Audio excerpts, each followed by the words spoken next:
It occurred to me this morning that in just a few months, the right to kill could and is likely to become de facto legalized across Canada.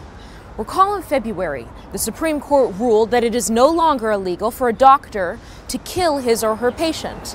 More specifically, the court ruled that the prohibition on physician-assisted dying is void, insofar as it deprives a competent adult of such assistance where 1, the person affected clearly consents to the termination of life, and 2, the person has a grievous and irremediable medical condition, including an illness, disease, or disability that causes enduring suffering that is intolerable to the individual in the circumstances of his or her condition. In other words, Parliament cannot curtail the right of an individual to be killed, provided that patient suffers from an intolerable illness, disease, or disability.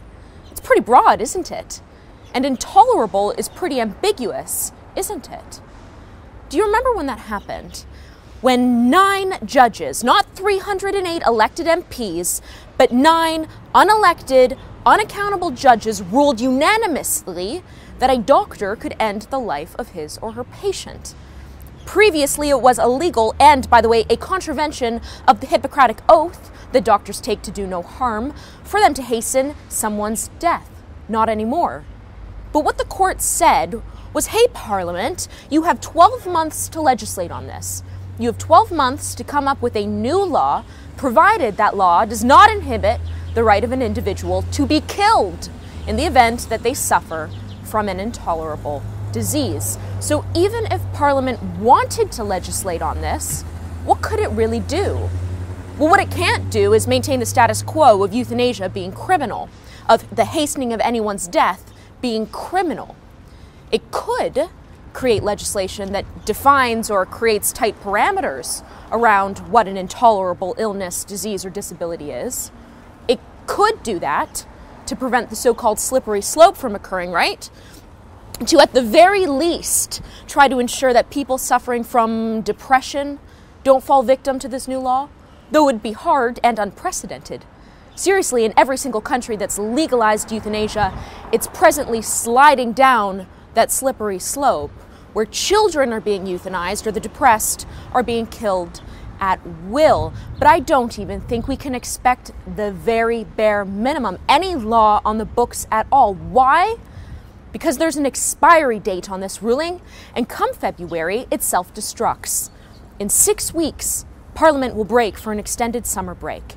And when they return, they head straight into an election. That leaves, what, 3 or 4 months to introduce, debate, and pass new legislation?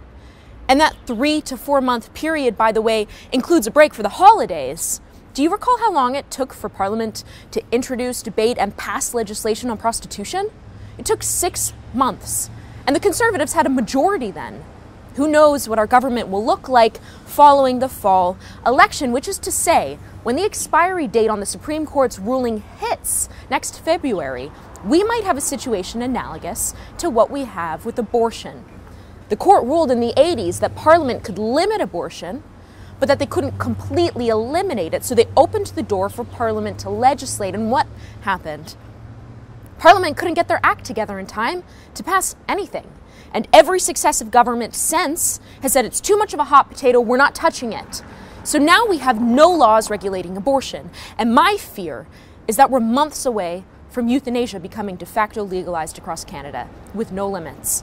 My fear is that we're months away from the institutionalization of a culture of death for the weakest members of society.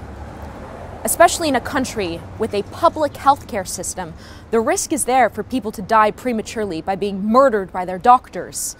What message does this send throughout Canadian society?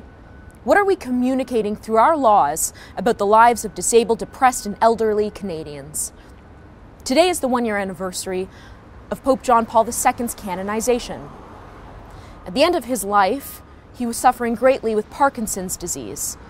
But for him, death with dignity meant something very different from what people generally mean when they use the phrase.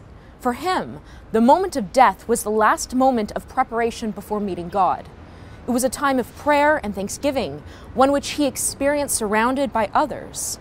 Let us look at the contrast between the culture of life that he championed, and a culture of death being promoted by the Supreme Court, let us look at the example that is life-affirming, that truly understands the meaning of human dignity, and that is not just a good or easy death, but that is, in fact, a beautiful death.